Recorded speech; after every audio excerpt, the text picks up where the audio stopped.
Friends, today I'm going to tell you 3 things which you must discuss when you sit with your interior architect while giving brief of your workspace. I'm Akhilesh Likha and we transform workspaces.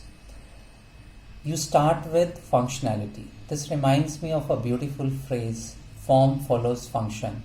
Function means utility, requirement, and the satisfaction of user needs. Utility is placing reception, meeting areas, workstation, cabins at their app location for their easy accessibility.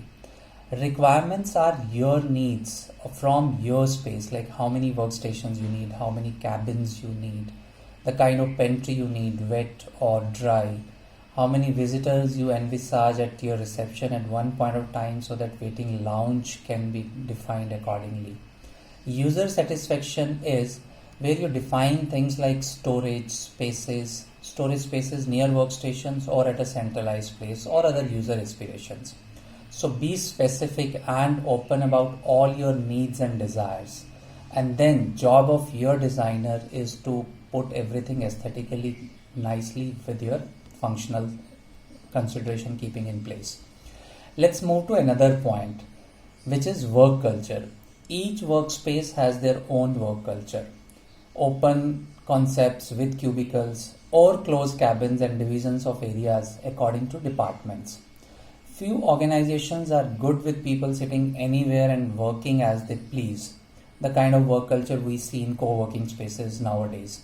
But few corporates demand a disciplined interior, which ensures that the people sit in their defined space where meetings are held in defined meeting rooms, not in open lounges or cafeteria or sit out area.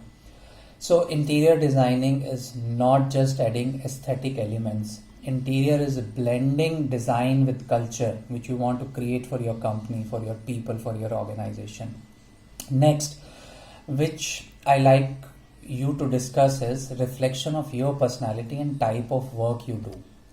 You must explain your business to your interior architect so that they can add a couple of mood elements or design concepts in your interiors reflecting your business.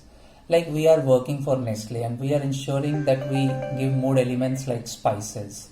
Another example is real estate, where we did some walls showing maps for geographies this company operates in. Needless to say, your office should be a shadow of your personality also, the kind of colors you like. The aura you carry, your office must carry the same aura. Here, different design themes also come into play. For example, you may like modern interior or contemporary or vernacular. So if you like contemporary, your office should also be contemporary. This can also be done by sharing few images of the kind of offices you like.